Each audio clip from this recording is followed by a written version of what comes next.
Now, luckily, America isn't yet like Russia, where President Vladimir Putin, he gets rid of a rival just by blowing up his aeroplane.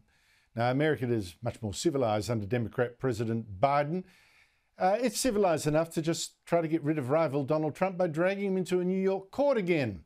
Yesterday, charged with fraud. So there he was, the outraged ex-president, the Democrat Attorney General who's been persecuting him, staring crazily at the back of his head, and the Democrat judge enjoying the show. Wasting our time on this trial with a Democrat judge from the clubhouses, it's a disgrace. They ought to look for the murderers and the killers that are all over New York killing people, and the violent crime that's being committed in our city and our state is disgraceful, and we're going to be here for months with a judge that already made up his mind. It's ridiculous. Seriously, what's going on in America is really quite sick. Trump is charged this time with exaggerating the value of his assets to get loans, even though he paid back his lenders. And what's strange is that this same Democrat judge has already ruled that Trump's Florida home and club at Mar-a-Lago is worth just $18 million. Not the $1 billion that Trump claimed, just $18 million.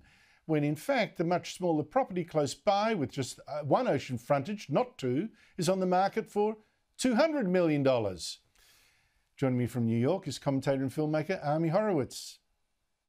Ami Horowitz, thank you so much for your time. Donald Trump didn't need to turn up at the court, yet he did. Why is that?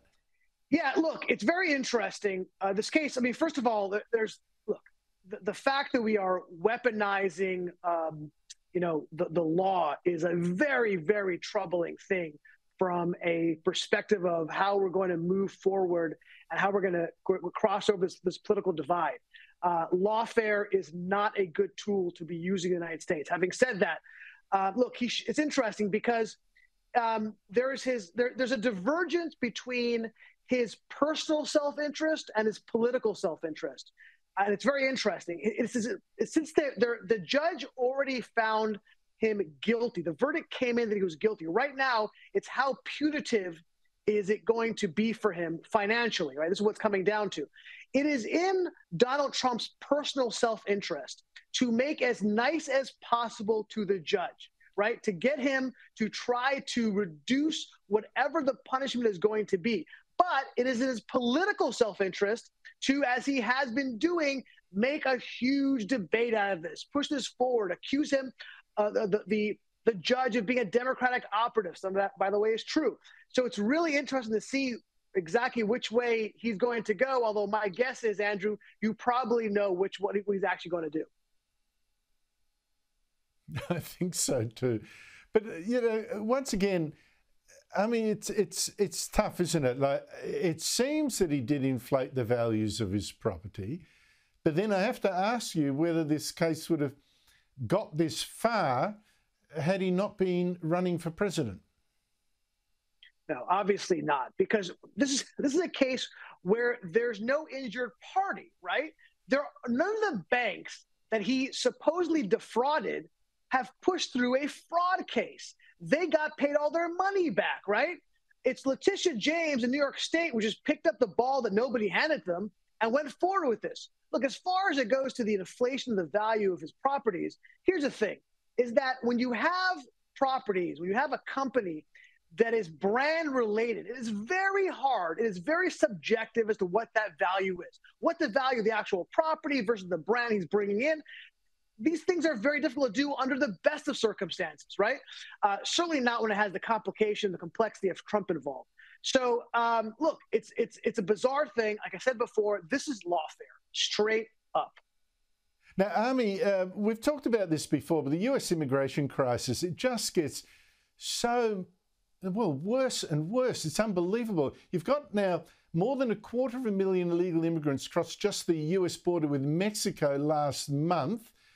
In 1 month, 250,000. In the past year, the southern states have been the brunt of this, have bussed 100,000 of them to New York, which is a very Democrat city, to sort of spread the concern. Now, that's caused a very political storm in New York, Ami, that's even dragged in former Democrat President Bill Clinton.